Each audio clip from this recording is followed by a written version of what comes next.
Hello' everyone, আজি লৈ আহিছোঁ বাঁহৰ গাজৰ এটা ৰেচিপি। প্ৰথমতে বাঁহৰ গাজখিনি মই ভালদৰে চেলাই ল'লোঁ, কুটি লৈ তাৰপিছতে এইখিনি মিক্সাৰ গ্ৰাইণ্ডত এনেদৰে গ্ৰাইণ্ড কৰি লৈছোঁ।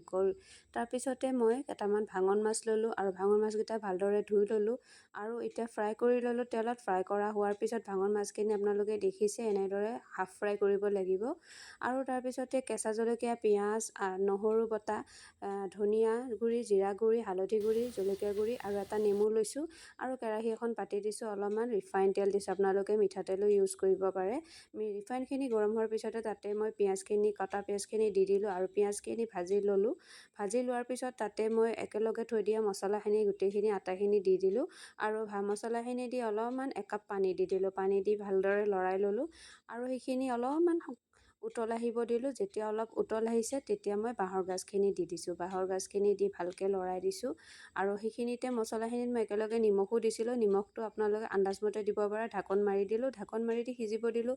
ঢাকন উঠাই চাইছোঁ যে অলপ সিজি আহিছে। যেতিয়া সিজি আহিছে মই ভাজি থোৱা মাছকেইটা এনেদৰে দি দিছোঁ আৰু মাছখিনি দিয়াৰ পিছতে মই আকৌ একাপ পানী দি দিছোঁ। পানী দি পেলাই ভালদৰে লৰাই দিছোঁ আৰু লৰাই দি পেলাই ঢাকন মাৰি দিছোঁ। পুনৰ ভালকৈ মাছখিনি সিজিবলৈ দিছোঁ। যেতিয়া দেখিছোঁ মাছখিনি ভালদৰে সিজি উঠিছে, মই যে দেখুৱাইছিলোঁ নেমু এটা, সেই নেমুটোৰ মই আধা ফাল ৰস উলিয়াই লৈছোঁ বাতি তেনেদৰে আৰু ৰসখিনি ইয়াত দি দিছোঁ যাতে টেষ্টি হয় তৰকাৰীখন।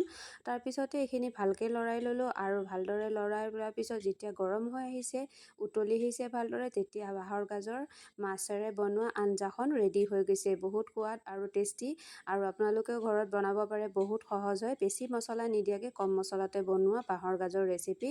তৃপ্তিৰে এসাঁজ খালোঁ আৰু আপোনালোকে যদি মোৰ চেনেলটো ভাল পাইছে লাইক কৰিব, ছাবস্ক্ৰাইব কৰিব।